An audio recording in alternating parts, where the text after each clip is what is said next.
Hello, my fellow crest-wearing companions, and welcome back to another episode of Extra Time, the U.S. Men's National Team Soccer Podcast. I'm Tim, and today, the United States Men's National Team, Coach Pochettino has dropped the roster for the CONCACAF Nations League semifinal for our two legs against Jamaica. So it's time to react to it. We're going to break it down, give some predictions for the game. Stick around.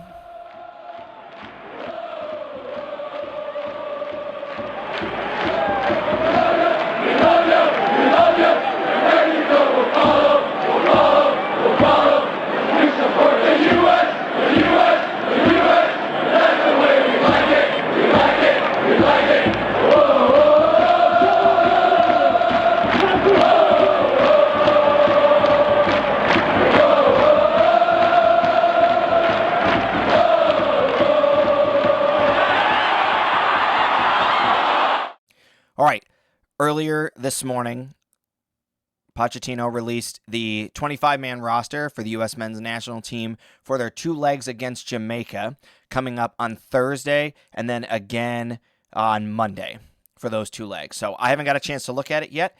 I'm going to look at it right now. We're going to get a little reaction, see how we feel about it, see what we think the results are going to be.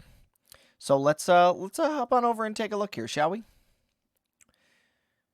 All right. So we're here with Goal.com. Christian Pulisic, Tim Weah, Ricardo Pepi. Headline, Mauricio Pochettino's U.S. men's national team roster for the Nations League matches versus Jamaica. 25 squad. All right, let's see. Where can we get to the guys here? Yep, next match. We got that. All right. So here is our roster in full. For our goalkeepers, we got Diego Cochin, Patrick Schulte, seen him before. Zach Steffen, seen him before. And Matt Turner, seen him before. So Diego getting a call-up and an appearance. I don't believe I've seen him on the roster before. It's nice to see us experimenting with our third and fourth string goalies, just bringing up younger guys to get them the experience. I would have to believe that either Ethan Horvath, he might still be in the mix. We've seen him before. We know he's had his performance. Obviously, with the younger guys, you're really fighting for that. You're fighting for a future spot and then like a potential, like we saw, like multiple guys injured spot.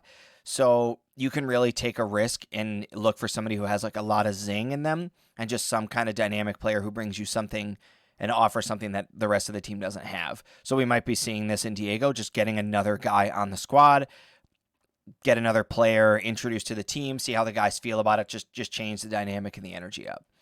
As far as defenders go, Mark McKenzie, seen him before. Tim Ream, seen him before. Chris Richards coming back. That's nice to see. Anthony Robinson coming back after his stint with Fulham. There, Miles Robinson coming back in. Joe Scally and Austin Trusty. So not a lot of changes defensive-wise, which it's a toss-up, right? We have to put the results up. We're really looking to beat Jamaica. We're looking to have some positive performances here, and we need to beat Jamaica handedly. But also, Tim Ream's aging out of this program, and so we really got to get other guys in here that can stabilize our back and our defensive four there. So excited to see Scally. Obviously excited for Anthony Robinson. Would really like to see Miles Robinson get back into form. I felt like he was not 100% there, but he was coming onto it, and he was a player who we were really looking forward to. Like, I was really expecting a lot from him. And then obviously had that injury and was out for a significant amount of time. Honestly, a heartbreak just before the World Cup. So, recovery's a long road. Obviously, he's still got 2 more years to go. Really banking on him. I know that Chris Richards, we've seen him be playing central defensive midfield spot for Crystal Palace. So, could he be our other center back? Yes. Are we going to see a Mark McKenzie get stuck in there? Potentially. Are we going to see a Cameron Carter-Vickers get stuck in there? I hope not, but potentially. So those are obviously options. Notably still being left off, obviously still making his way back, trying to figure things out, is Serginho Dest.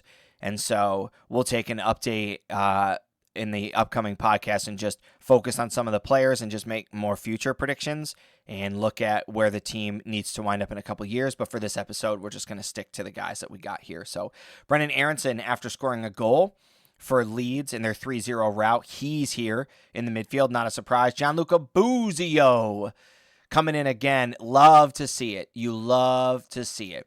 I thought Buzio had a really great performance for us last time in his showing. I'm excited to see him get another opportunity. I think that Jamaica is going to be a team that we need to possess the ball in the midfield, and we need to make the most of it as they apply their pressure. Jamaica could be a team, they've done anything from high presses to mid blocks, and so we know that we're going to see a lot of aggression from Jamaica. Especially trying to play on the counterattack, right? Winning the ball in that neutral area, winning the ball in the middle third, and then coming up and trying to counterattack and disrupting our ability to build out of the back and then possess the ball in the midfield. So excited to see Gianluca Buzio in there to see if he can help us out with this. Johnny Cardoza, somebody who's really impressed me as of late. The more that I've seen Cardoza play, I feel like the better he's got, the more comfortable he's got with the guys on the field. I would really like to see him get more opportunities. He's somebody who, whether it's coming on as a substitute, just to kind of settle the game down and close it out if we're in the lead, or just a starter in a type of match where, again, you're looking to possess the ball and be a little bit more physical in the midfield.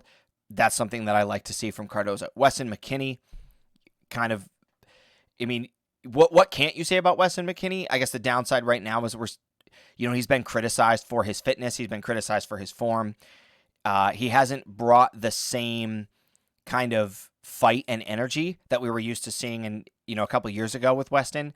Obviously, him and Weah connecting for Juve, just being involved in all of their goal scoring opportunities and creating all of their goal chances. As an American, you love to see it. So hopefully we can continue that form as we step out onto the field. Aiden Morris, really not impressed.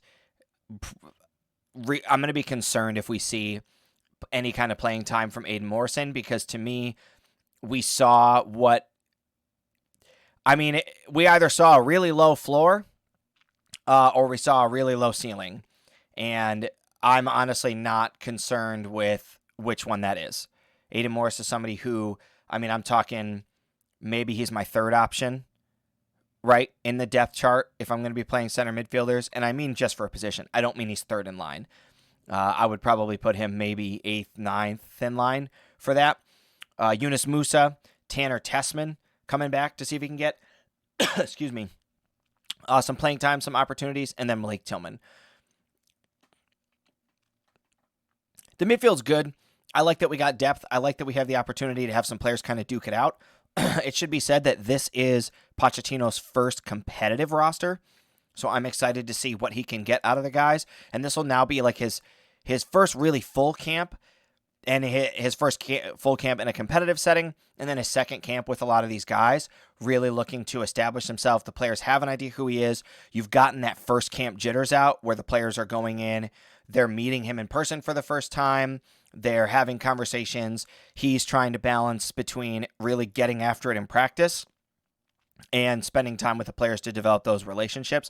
I've seen some of the footage of Pochettino in the training camps. I'm excited to see more of it, really getting on the guys, really trying to elevate their game and get them to take the next steps.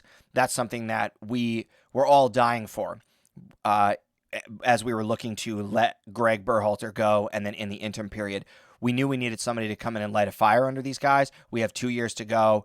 We're quickly approaching 17 and less games, so we really got to get these guys up and moving. Forwards. That first forward, notable Cade Cowell. Somebody who we were really hyped up. He's kind of been on a roller coaster, right? Really hyped up about him. He was a younger guy, comes in, makes a couple national team appearances. Not impressive. Really out of his league.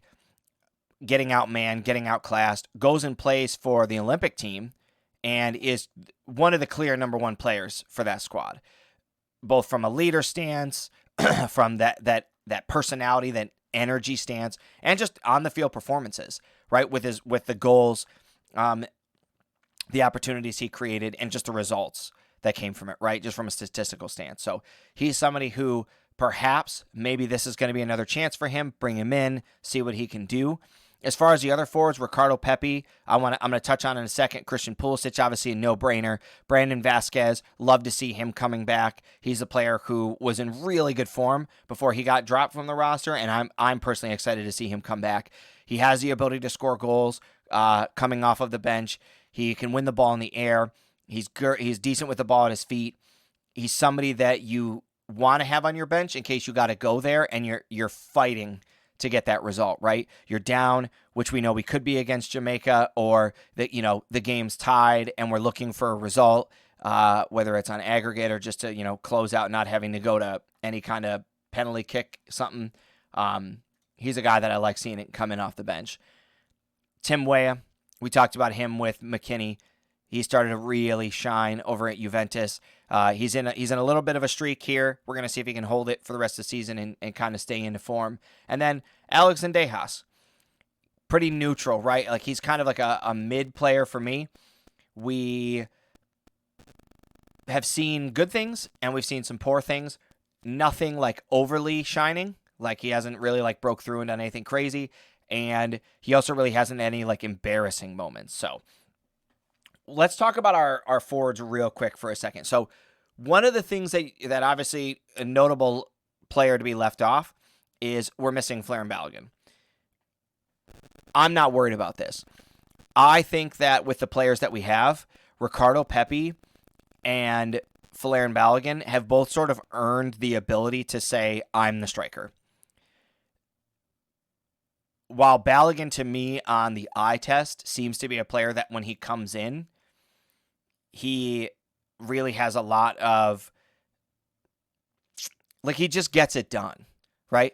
Balogun, when he's on the field, he's the player that you're expecting to see up front. He's got a little bit of flair. He's got a lot of flash and finish. He's good with the ball at his feet. He can get open and make these runs. But on the other side of this, Ricardo Pepi's been putting up the results. Pepi has now come on consistently for the U.S. He scored a bunch of goals. I'm still salty with him about the Netherlands jersey incident. If you don't know, look it up. Maybe he can earn my respect back. But he's a player who's put results up. And just being objective, right? Like, I like Balogun more. I'm starting to think maybe Pepi needs to deserve the spot to start. So I'm excited to see Pepi here. This gives Pepi a clear-cut opportunity. He's been chosen as this number one. You're going to be the guy. And this is a chance for him to really seize this moment. Pochettino has given him the ability to say, go out and prove it, earn the spot, be the clear number one.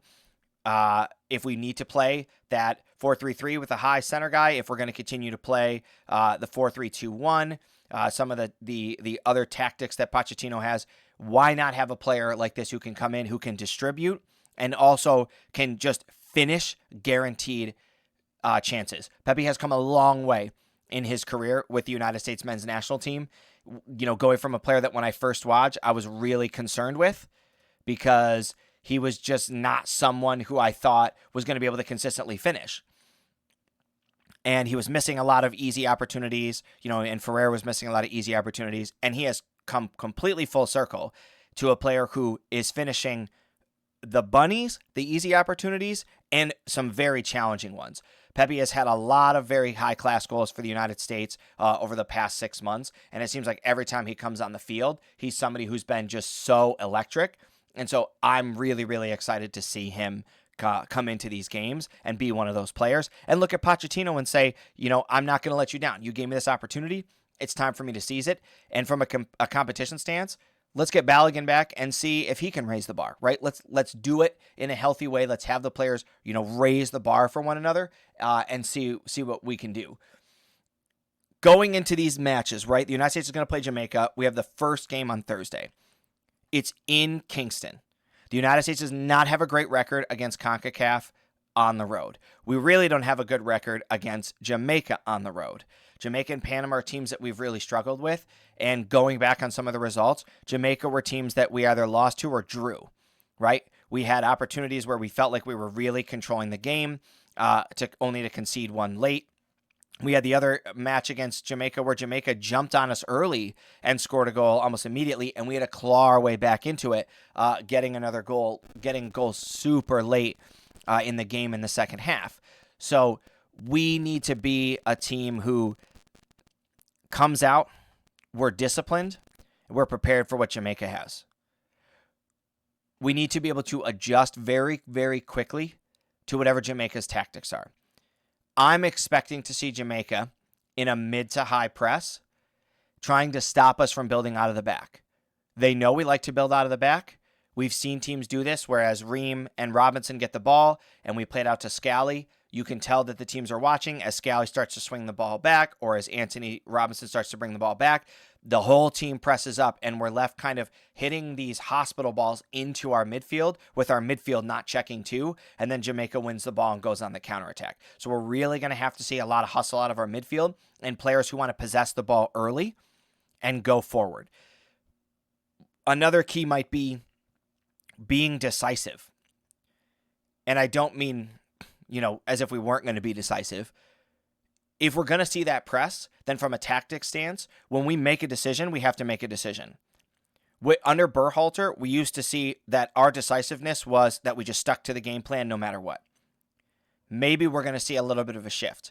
To me, if I'm building the ball at the back and I see Jamaica playing that high press, I'm going to try to hit a couple balls over that first set of defense that they have, right? Just past their second line of defense in their midfield, and see if we can't spring some guys going forward, right? Get the ball to Pulisic and see what he can do. Knock the ball out to Weah, see what he can do. See if you can play a flat through ball to Pepe. Can you play it to Pepe and have him hold up and lay the ball off to an Aronson or a Musa? Make the adjustments that we have to make so that we can possess the ball where we're the most dangerous. Don't just possess the ball to possess the ball. Be decisive. Be direct. Possess the ball to make a difference. If we see Jamaica sitting in a low block, looking to play a really big counterattack, which I'm expecting they will do in the second half, especially if the game is tied or if they've gotten one early on us, we have to be in a position to possess and then be dangerous in the final third. We've already started to see changes with Pochettino in that final third, with the United States swinging more balls into the box, going down to the end line, bringing the ball across, looking more like a Premier League squad would play. And we have a lot of guys who play overseas, not all with the same tactics, but in the English Premier League, in the EPL, that's typically what we like to see. Guys playing flat balls through, knocking the ball to the corner, swinging the ball into the box, right? And just trying to get chances and get the ball in behind the final defense. We have to win this game. We cannot be that team that gives up a sloppy 1-0 result to Jamaica on the road, and then Jamaica shows up and parks the bus on home soil. If these were the other way around and the United States was in home soil and it was away, I would be saying let's just go all out. Let's get a 3-4-0 win early, and then let's just try out some guys and play like we normally do down in Jamaica. This is going to be different. We are going to see a Jamaican team that just continues to grow. They have gotten better and better and better over the years. They have now seasoned veterans with a ton of young talent. I'm really expecting to see, I believe it's Gray. We're going to see Mikel Antonio. We're going to see guys create tons of chances and try to expose us. We run the biggest risk of getting exposed on our left-hand side on a counterattack. We're going to see Robinson trying to play overlapping runs and press up into the offensive third. When we lose the ball, that gives Jamaica an opportunity to take advantage of Tim Ream. We know he's not one of the fastest players. I would be surprised if Jamaica wasn't trying to counterattack down that side, especially being able to just hit the ball up to a bigger player like Antonio and have him turn and get shots on goal. We need to come out decisive. We need to get this win. We need a minimum 2-0 win down in Jamaica, and we need a clean sheet. We can't give Jamaica any kind of a reason to feel like they have this, because we need to be able to come to home soil and just coast in front of our fans. Now, obviously, there's never coasting in CONCACAF, but one of my hopes, one of my dreams for us is that I would like to see us handedly beat everyone in CONCACAF minus like the top teams. Maybe Jamaica is one of those top teams, but if we're going to be a team that competes for the World Cup, then a 1-0 result against Jamaica is not good enough. A 2-0 result against Jamaica is not good enough. We need to start seeing 3-4 and 5-0 victories, against some of these other CONCACAF teams, and honestly working our way up even against a team like Mexico. And if you're going to be a World Cup contender, being able to be a Canadian side, a good Canadian side, at least 2-0. So if I had to sit here and make a prediction on what I thought was going to happen, I would have to believe, this is just like an honest reaction, that the United States is going to draw in Kingston. My gut is telling me it's going to be a 2-2 draw. I would have to believe Jamaica gets one early. We go ahead and get two, and then Jamaica gets one late. That would be my prediction. And then the United States winning 2-0 at home. Those would be my predictions. We have a lot of players, young players. We have a lot of talented players. We need to be in a position where we can start to see what some of these other guys can do and give Pochettino the opportunity to try out guys on this roster. If we go to Kingston and we go down and we lose this first match, you know how it's going to feel as a fan. You're playing a Thursday night game. The players are worried about getting back into form, going to their club teams over that weekend. It's just a headache. Now, and we don't need guys to get dismissed from camp again. We don't need to worry about stressful games with injuries. We know it's going to be rough. The other issue that we're going to have with Kingston playing in Jamaica is we're away in CONCACAF. Think about the refereeing. It's going to be a tough game. We have to be decisive. We have to keep our heads. We have to put the ball in the back of the net, and we have to not worry about what Jamaica is going to try to do. If Jamaica gets an early goal, if they go up 1-0 in the first 15 minutes of this game, I would be very, very nervous. I would be putting a lot of money on Jamaica winning that game, and at the best result for the U.S., a draw.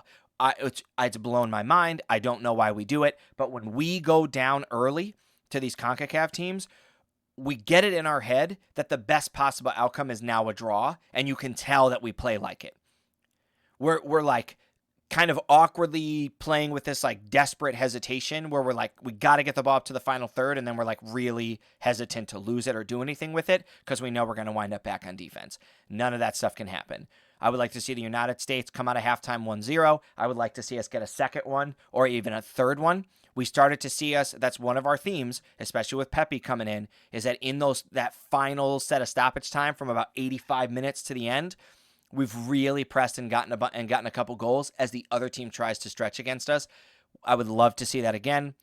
Get a goal in the first half, make some changes, make this defensive shift, do a tactics change, see what else we can do, absorb the pressure, release Pepe, get a couple other goals, maybe win this game 2 or 3-0, come back to home soil, try out a couple other center backs, try out a couple other midfielders, give some of these younger guys a chance to prove themselves, and get on into the finals where we can play another high-quality team. So those are my predictions. Those are my results. Let me know what you guys know in the comments. If you like this video and you want to see more like this, go ahead, hit that subscribe button. And if you want to see more, ring that bell so that you get notified when all these videos go live. Please give us a like, give us a comment, and we will catch you guys Friday after that Thursday game, the United States against Jamaica in Kingston. We'll see what happens.